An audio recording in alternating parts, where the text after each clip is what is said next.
A wonderful morning, evening, and afternoon to all my dear warriors. Today, this is the time for last minute revision, and we are taking themes and central ideas of all chapters. Themes and central ideas वो तो हमने notes में भी पढ़े हुए हैं, हमने chapters भी अच्छे से पढ़े हुए हैं, तो हम क्यों पढ़ें अब लास्ट मिनट रिवीजन में थीम्स एंड सेंट्रल आइडियाज़। तो मैं आपको इसके 3 बेनिफिट्स बता देती हूँ। फर्स्ट, कि जब भी आप सारे चैप्टर्स के थीम्स और सेंट्रल आइडियाज़ रिवाइज़ करेंगे तो आपको चैप्टर नेम और उसके राइटर का या पोइट का नेम फिर से रिवाइज़ हो जाएगा। सेकंड, 2 मार्क्स के क्वेश्चंस थीम बेस्ड और सेंट्रल आइडिया बेस्ड आ रहे हैं तो आपके वो भी पक्के हो जाएंगे। थर्ड, हम लॉन्ग आंसर टाइप क्वेश्चंस जब अटेम्प्ट कर रहे हैं तो हम इंट्रोडक्शन उसमें फर्स्ट पैराग्राफ आप थीम लिख रहे हैं, जैसा कि हमने लॉन्ग आंसर टाइप क्वेश्चंस करना सीखा है। तो फर्स्ट पैराग्राफ आपका थीम बेस्ड होना चाहिए for effective long answer type question. तो थीम आप एक फॉर्मुलेटेड थीम इजी लैंग्वेज में मैं आपको हर चैप्टर की दे रही हूँ। वी हैव टोटली 19 चैप्टर्स, 8 आपके फ्लेमिंगो के चैप्टर्स हैं, 5 पोएम्स हैं और 6 विस्टाज के चैप्टर्स हैं। तो टोटल आपके 19 चैप्टर्स हैं। पूरे 19 चैप्टर्स की थीम मैं यहाँ आपको बता रही हूँ। मेरे साथ ही आप इसे रिवाइज़ कर लीजिए, एक बार में ही लर्न हो जाएगी और ये आपको बहुत बेनिफिशियल रहेगी आपके एग्जाम में।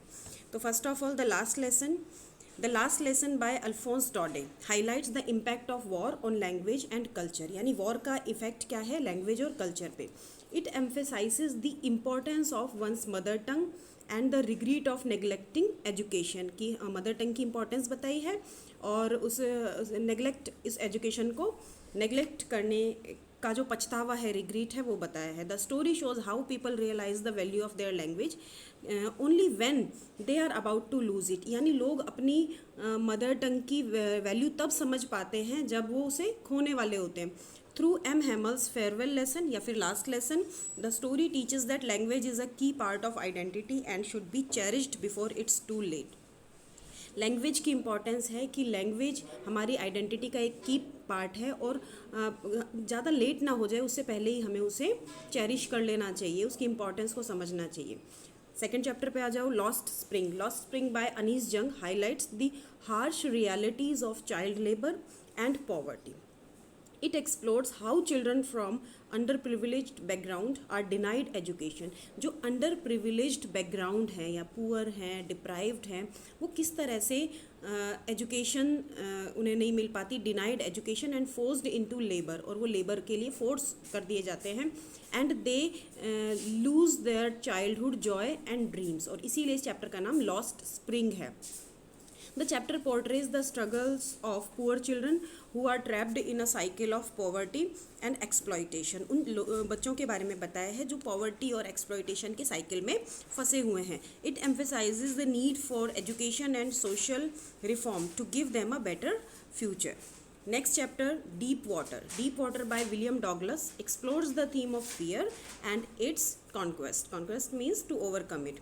It highlights how determination, courage and perseverance means firmness can help overcome deep-seated fears. The chapter narrates the author's childhood experience of nearly drowning and how he conquered his fear of water through persistent efforts. It teaches that fear is only as powerful as we allow it to be। कि जो fear है वो तभी powerful हो सकता है जब हम उसे अपने ऊपर हावी होने दें, अलाउ करें हम उसे। And with courage we can overcome any challenge. तो this is the theme of deep water. Next chapter, the rat trap by Selma Lagerlof explores themes of kindness, redemption means पाप से मुक्ति हो जाना, to be free from sins, redemption and human dignity. It emphasizes that love and compassion can transform even the most hardened individual। कि love, kindness, compassion से हम किसी भी हार्डेंड इंसान को भी चेंज कर सकते हैं। The story compares the world to a rat trap. Story में एक फ़िलॉसफी दी गई है जिसमें कि जो पेडलर है वो क्या सोचता है वर्ल्ड के बारे में, कि वर्ल्ड एक रैट ट्रैप है where people get trapped by greed and temptations. Greed जो बेट है और इससे ट्रैप हो जाते हैं लोग। However the peddler's transformation shows that kindness can bring change, proving that no one is beyond redemption, कि हर किसी को अपने पापों से मुक्त होने का अधिकार है, हर कोई अपने पाप से मुक्त हो सकता है। Indigo, next chapter Indigo by Louis Fischer highlights themes of freedom। justice, and leadership. It showcases Mahatma Gandhi's commitment to fighting for the rights of poor peasants through non-violent resistance. यहाँ पे हम देखते हैं कि गांधी जी कैसे शेयर क्रॉपर्स की, farmers की help करते हैं उन्हें उनका राइट दिलवाने के लिए. The chapter narrates how Gandhiji helped oppressed indigo farmers in Champaran, proving that determination and truth can bring justice. It emphasizes the power of self-reliance and collective strength in overcoming exploitation. किस पे जोर देती है ये कहानी? The power of self reliance, कि हम अपने पे डिपेंड रहें, किसी और पे डिपेंड ना रहें, एंड कलेक्टिव स्ट्रेंथ, कि हम सब लोगों की एक कलेक्टिव स्ट्रेंथ है. Unity is the strength. Next chapter is Poets and Pancakes. Poets and Pancakes by Ashoka Mittan explores the world of cinema. इसमें सिनेमा के पूरे वर्ल्ड को एक्सप्लोर किया गया है, highlighting its glamour, chaos and behind the scenes struggle. कि जो हमें पर्दे पर दिखाई देता है सिर्फ वही सच नहीं है, behind the scenes एक अलग स्ट्रगल चल रही होती है, एक अलग chaos होता है इनका, तो वो यहाँ पे दिखाया गया है. It also touches on workplace politics, humor and human nature. तो उस मतलब वर्क प्लेस यानी हमारे काम की जगह, वहाँ पर क्या पॉलिटिक्स होती रहती है, क्या ह्यूमर होते हैं, और वहाँ के लोगों के ह्यूमन नेचर के बारे में भी बताया है. The chapter gives a glimpse into daily life at Gemini Studios. यहाँ जेमिनी स्टूडियोज़ में जो लोग रहते हैं उसकी डेली लाइफ के बारे में बताया है, showing the contrast between creativity and bureaucracy. It reflects on how cinema, दो ग्लैमरस ऑन द सरफेस, जो कि सरफेस से ग्लैमरस लगता है cinema world, but it is shaped by the hard work and conflicts of those behind the scenes. तो behind the scenes जो वहाँ के लोगों में जो कन्फ्लिक्ट्स चलती रहती हैं और जो हार्ड वर्क वो लोग करते हैं, तो वो भी इसमें शामिल है. Next chapter is the interview. The interview by Christopher Sylvester explores the significance of interviews in journalism. मतलब इसमें बताया है कि इंटरव्यू एक कम्युनिकेशन का मीन्स है. Interview is a means of communication and it is so very important in journalism. There impact on public figures and the ethical concern surrounding them. It discusses how interviews can be both insightful and intrusive. Negative और positive दोनों aspects interview के बताए हैं इस chapter में, advantage and disadvantages. The chapter presents different perspectives on interviews. Some see them as an important tool of communication, while others consider them an invasion of privacy, की privacy के अंदर intrusion है, एक तरह से प्राइवेसी को ख़राब करते हैं इंटरव्यूज़. तो दोनों एस्पेक्ट्स हैं इसमें. अब बड़ा क्वेश्चन भी आ सकता है कंपेयर करने के लिए, या फिर इवेल्युएट करने का भी क्वेश्चन आ सकता है इसमें. It highlights how interviews shape opinions and provide a deeper understanding of personalities and events.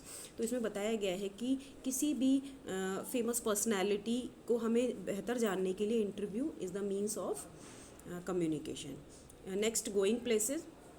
Going Places by A.R. Barton explores themes of dreams, fantasy and reality. It highlights the struggles of adolescence. इसमें mainly adolescent बच्चों की एक तरह से struggle बताई है कि कैसे वो ड्रीम्स और रियलिटी के बीच में स्ट्रगल करते हैं. Where aspirations often clash with the harshness of real life. Aspirations, dreams, ये रियल लाइफ से क्लैश करती हैं, क्योंकि real life is a little bit difficult, और हमारे जो सपने होते हैं वो बहुत सुहाने होते हैं, लेकिन रियल लाइफ ऐसी नहीं होती. The story revolves around SoFi, a teenager girl who dreams beyond her reality. अपनी रियलिटी के बियॉन्ड जाके वो ड्रीम करती है. She imagines meeting a famous footballer Danny KG, but her fantasies contrast with her modest background. लेकिन उसका background इतना अच्छा होता नहीं है कि वो अपने सपनों को पूरा कर सके. The chapter emphasises the gap between illusion and reality. मतलब ड्रीम्स और रियलिटी के बीच में एक तरह से गैप को शो करता है ये chapter, showing how dreams can sometimes lead to disappointment. और इस तरह जब हम ड्रीम्स देखते हैं तो वो डिसअपॉइंटमेंट को लीड करते हैं. हमारे 8 चैप्टर्स कंप्लीट हो गए. अब पोएम्स पर आओ. My mother at 66. My mother at 66 by Kamala Das explores theme of ageing, fear of loss and emotional attachment. इसमें थीम्स ऑफ एजिंग है, डेथ है, फियर ऑफ लूजिंग और डियर वंस, इमोशनल अटैचमेंट है, एंड मदर और daughter का इसमें bonding भी है. It highlights the poet's realisation of her mother's fragility and the inevitable passage of time. Fragility यानी कि उसकी मदर क्या कहते हैं, परमानेंट नहीं है, है ना, वो एक ना एक दिन उनकी डेथ होनी है। उनकी फ्रेजिलिटी मीन्स वीकनेस, है ना, falling health and the inevitable passage of time, कि वो उसकी डेथ को रोक नहीं सकती, टाइम के बढ़ने को रोक नहीं सकती। The time captures the poet's sorrow as she notices her mother's ageing and pale face, reminding her of mortality. उसे रिमाइंड हो जाता है कि मॉर्टल हैं सभी, एक ना एक दिन सभी की डेथ होनी है, सभी एजिंग हो रहे हैं और सभी की डेथ होनी है। Though she tries to mask her emotions with a smile, the fear of separation lingers, reflecting the universal pain of seeing loved ones grow old. Painful experience होने के बाद भी, पेनफुल फीलिंग होने के बाद भी वो उसे हाइड करती है और स्माइल करती है और रिफ्लेक्ट करती है। Next, keeping quiet. Keeping quiet by Pablo Neruda emphasizes peace, introspection and unity, brotherhood कह सकते हैं हम। It suggest that silence and stillness can help people reflect on their actions, कि स्टिलनेस और हम जब स्टिल रहते हैं, कीप क्वाइट करते हैं थोड़ी देर के लिए, तो हम रिफ्लेक्ट कर पाते हैं अपने एक्शंस के बारे में and build a more harmonious world, और फिर हम ब्रदरहुड और पीसफुल वर्ल्ड एक बना पाते हैं।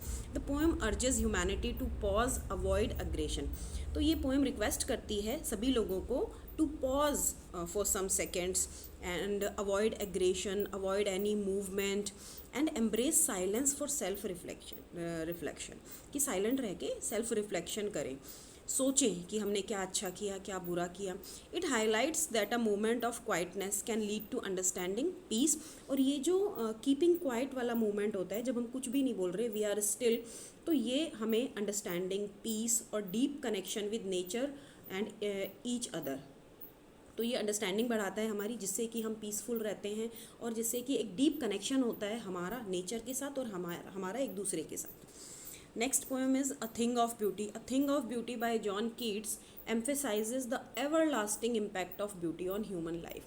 तो A Thing of Beauty में जॉन कीट्स ने इम्पोर्टेंस ऑफ ब्यूटीफुल थिंग्स बताया है, और उन्होंने बताया है कि ब्यूटीफुल थिंग्स का एवर लास्टिंग इम्पैक्ट होता है, कभी ना ख़त्म होने वाला इफ़ेक्ट होता है ह्यूमन लाइफ पे।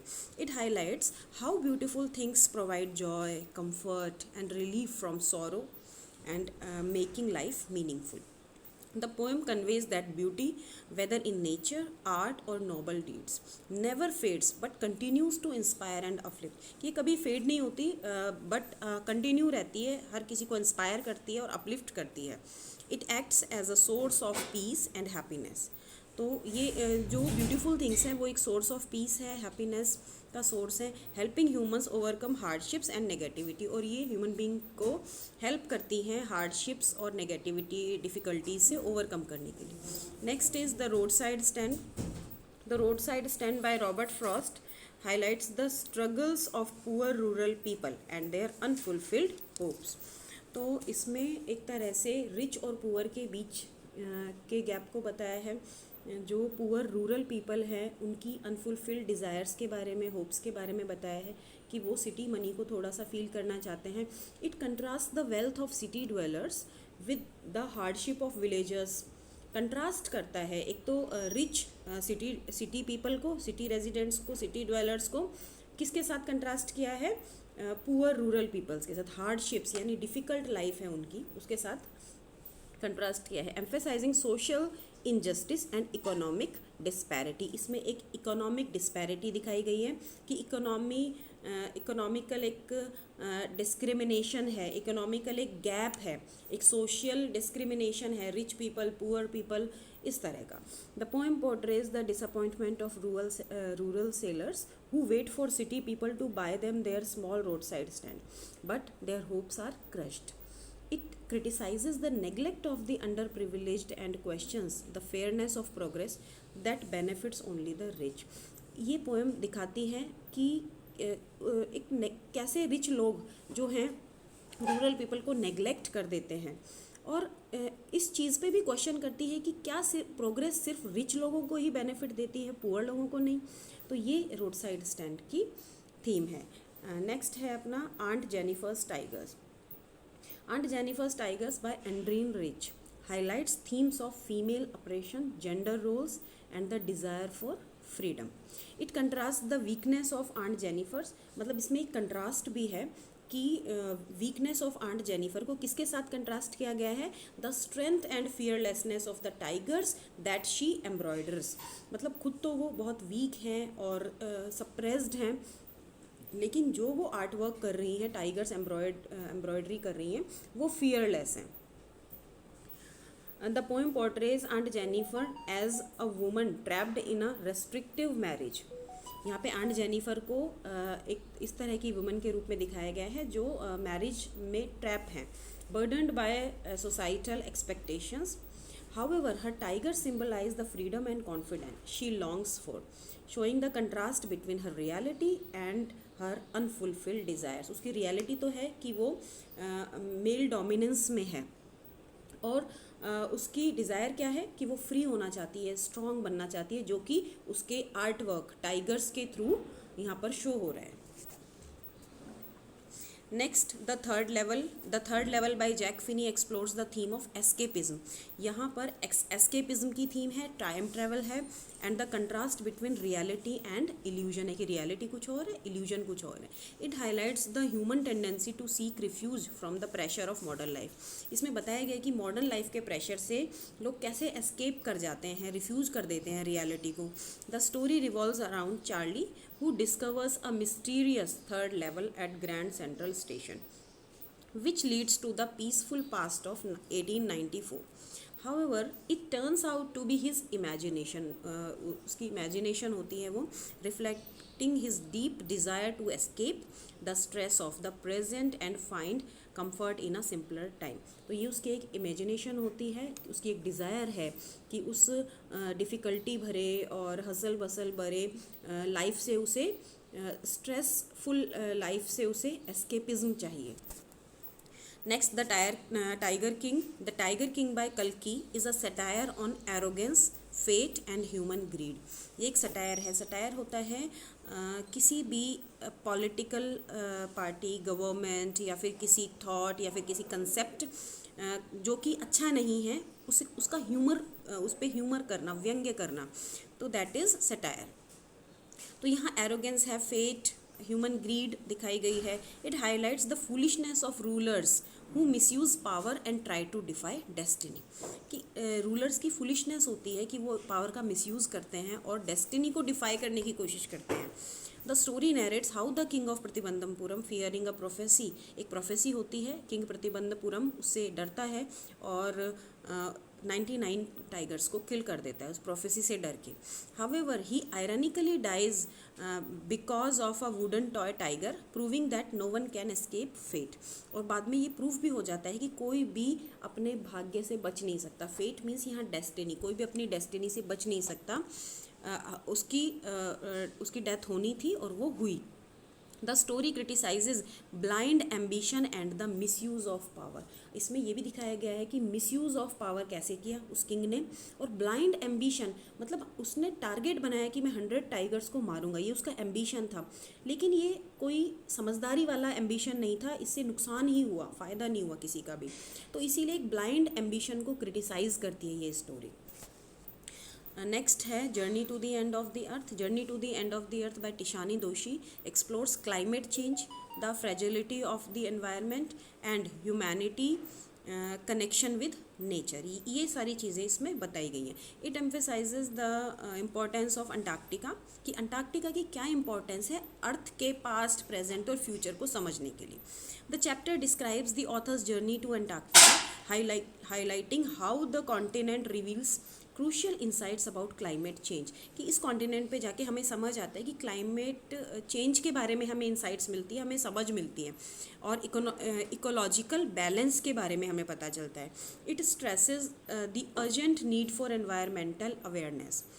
एनवायरमेंटल अवेयरनेस की नीड कितनी अर्जेंट है ये इस चैप्टर में हमें देखने को मिलता है। And conservation to protect the planet, कि हमें एनवायरनमेंट को कंजर्व करना चाहिए अगर हमें इस प्लैनेट को प्रोटेक्ट करना है तो।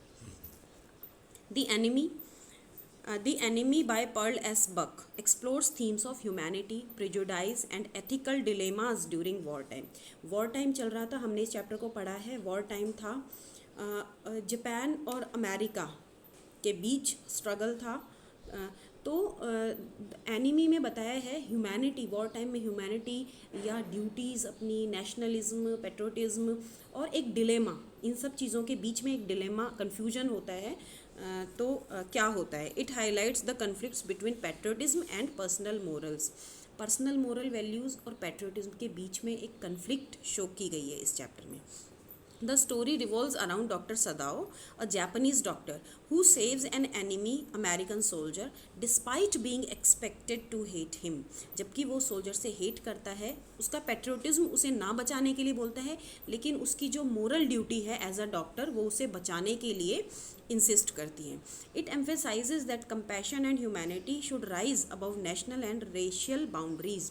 और ये स्टोरी हमें दिखाती है कि compassion, kindness, compassion and humanity over and above है किससे? नेशनलिज्म एंड रेशियल बाउंड्रीज से. Proving that kindness knows no enemies, कि काइंडनेस और कंपैशन कोई एनिमी नहीं होती. On the Face of It by Suzanne Hill explores themes of loneliness, prejudice and the power of friendship. It highlights how physical disabilities often lead to social isolation, कि physical disabled लोगों को कितना isolated रहना पड़ता है, and how kindness can heal emotional wounds. और उन emotional wounds को काइंडनेस से भरा जा सकता है, काइंडनेस से हील किया जा सकता है. The play revolves around dairy, a boy with a burned face, and mister lamp, an elderly man with a disability. Through their conversation, the story emphasizes that true beauty lies in one's thought and actions, not in physical appearance. Story में बताया है कि true beauty किस में होती है? Thoughts में, actions में, नॉट इन फिजिकल अपीयरेंस में ट्रू ब्यूटी नहीं होती, थॉट्स और एक्शंस में होती है. इट एनकरेजेस सेल्फ एक्सेप्टेंस, कि हमें खुद को एक्सेप्ट करना चाहिए, and challenges society's tendency to जज पीपल बेस्ड ऑन लुक्स. तो ये जो स्टोरी है ये सेल्फ एक्सेप्टेंस को एनकरेज करती है कि हम जैसे भी, हमें अपने आप को एक्सेप्ट करना चाहिए और आगे बढ़ना चाहिए. और ये स्टोरी चैलेंज करती है सोसाइटी की टेंडेंसी को, जो लोगों को उनके लुक के बेस पे जज करते हैं, उस टेंडेंसी को ये चैलेंज करती है स्टोरी. अपना लास्ट चैप्टर है मेमोरीज ऑफ चाइल्डहुड बाय जिटकला सा एंड बामा. जिटकला सा और बामा के फुल नेम आपके बुक में चैप्टर के स्टार्टिंग में दिए हुए हैं, उन्हें आप एक बार ज़रूर देख लेना. तो this chapter highlights the theme of discrimination, operation and the struggle for dignity. It portrays the painful experiences of marginalized communities and their fight against injustice. कि marginalized communities का क्या struggle है, उन्हें किस तरह का discrimination फील करना पड़ता है, फेस करना पड़ता है, और क्या उनकी फाइट है injustice के अगेंस्ट, वो कैसे फाइट उन्होंने किया. The chapter presents two autobiographical accounts, Jitkala Sa, a Native American girl, and Bama, a Dalit girl. Both facing humiliation due to their identity. मतलब एक तो रेस की वजह से, एक कास्ट की वजह से उन्होंने डिस्क्रिमिनेशन को सहा. Their stories emphasises the harsh reality of racism and casteism. Zitkala Sa was the victim of racism and Bama was a victim of casteism, while showcasing the resilience and strength needed to overcome societal barriers. तो इसमें अलग अलग भी एक बार देख लेते हैं, अच्छे से क्लियर हो जाएगा. The Cutting of My Long Hair by Zitkala Sa. This part highlights the pain of cultural oppression. Actually she faced racial discrimination. Racial मतलब अपनी रेस के बेस पे अगर उनका डिस्क्रिमिनेशन हो रहा है. And forced assimilation. It explores how native Americans were stripped of their identity, कि नेटिव अमेरिकन को यूरोपियन कल्चर में ढालने के लिए उन्हें अपनी आइडेंटिटी से, उन्हें अपने कल्चर से स्ट्रिप्ड ऑफ कर दिया गया, हटा दिया गया. And dignity through cruel practices in boarding schools में वो क्या चाहते थे कि उन्हें सबको यूरोपियन बनाना चाहते थे वो. तो इस तरह से उनकी जो नेटिव अमेरिकन कल्चर है वो उनसे छीना जा रहा था by cutting off her long hair. Zitkala Sa, a Native American girl, is forcefully made to cut her long hair, which is a deep cultural symbol of honor. मतलब long hair रखना उनका कल्चरल वैल्यू को show कर रहा था, एक cultural symbol है उनकी कल्चर में. तो she feels humiliated and powerless, showing how indigenous people suffered under dominant cultures. क्योंकि डोमिनेंट कल्चर था, जैसे हमारे इंडिया पे ब्रिटिश रूल था तो ब्रिटिश कल्चर उन्होंने हमारे पे थोपा, तो ऐसे ही वहाँ पर भी इस तरह से यूरोपियन कल्चर अमेरिका में भी था। तो जो नेटिव अमेरिकन थे उन पर अमेरिकन कल्चर यूरोपियन कल्चर थोपा जा रहा था, dominant cultures that try to erase their tradition, और वो उनके ट्रेडिशन को इरेज कर देना चाहते थे। We too are human beings by Bama. This part focuses on caste discrimination. ये इंडियन स्टोरी है, ऑटोबायोग्राफिकल अकाउंट है। It portrays how lower caste individuals face humiliation but can overcome social barriers through awareness and education. मतलब इसमें बताया गया caste discrimination, untouchability कैसे हमारी society में है, और किस तरीके से अवेयरनेस से और एजुकेशन से उससे हम बाहर आ सकते हैं। Bama, a young Dalit girl, realizes the deep-rooted caste system when she sees an elder carrying food for upper caste people in a humiliating manner. Her brother encourages her to study, showing that education is a powerful tool to fight discrimination and gain self-respect. So these are themes and central ideas of all of the 19 chapters. I hope this will be, I'm sure this will be beneficial for your answer writing. Thank you. Have a nice day. Have a nice learning.